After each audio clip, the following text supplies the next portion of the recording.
Genesis chapter 1, New Living Translation. The account of creation. In the beginning, God created the heavens and the earth. The earth was formless and empty, and darkness covered the deep waters. And the Spirit of God was hovering over the surface of the waters.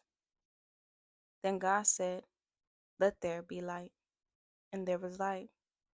And God saw that the light was good.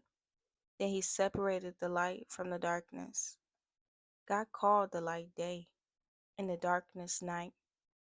And evening passed, and morning came, marking the first day. Then God said, "Let there be a space between the waters to separate the waters of the heavens from the waters of the earth." And that is what happened. God made this space to separate the waters of the earth from the waters of the heavens. God called this space sky. And evening passed, and morning came, marking the second day. Then God said, "Let the waters beneath the sky flow together into one space, so dry ground may appear." And that is what happened. God called the dry ground land, and the water seas. And God saw that it was good. Then God said, "Let the land sprout with vegetation, every sort of seed-bearing plant, and trees that grow seed-bearing fruit. These seeds will then produce the kinds of plants and trees from which they came." And that is what happened.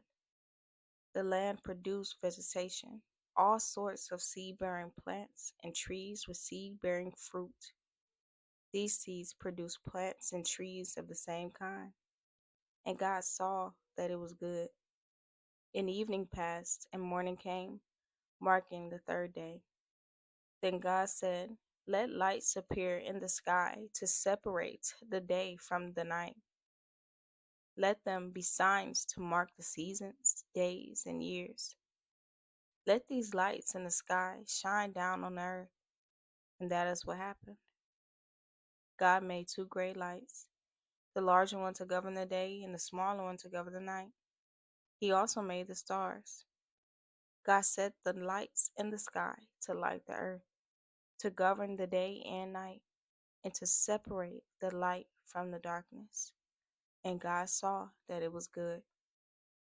And evening passed, and morning came, marking the fourth day.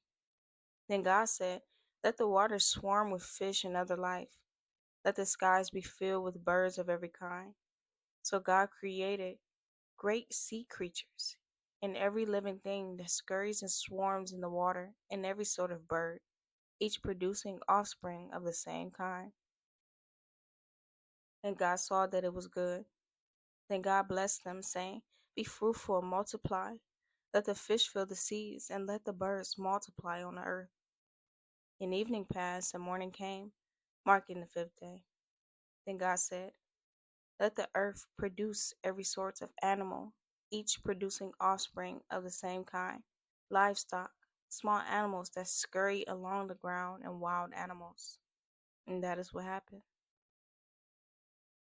God made all sorts of wild animals, livestock, and small animals, each able to produce offspring of the same kind. And God saw that it was good.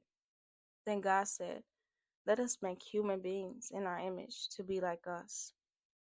They will reign over the fish in the sea, the birds in the sky, the livestock, all the wild animals on earth, and the small animals that scurry along the ground." So God created human beings in his own image. In the image of God, he created them. Male and female, he created them. Then God blessed them and said, "Be fruitful and multiply. Fill the earth and govern it. Reign over the fish in the sea, the birds in the sky, and all the animals that scurry along the ground." Then God said, "Look, I have given you every seed-bearing plant throughout the earth, and all the fruit trees for your food.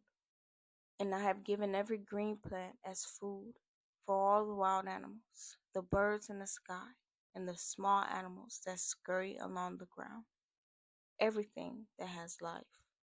And that is what happened. Then God looked over all he had made, and he saw that it was very good. And evening passed, and morning came, marking the sixth day.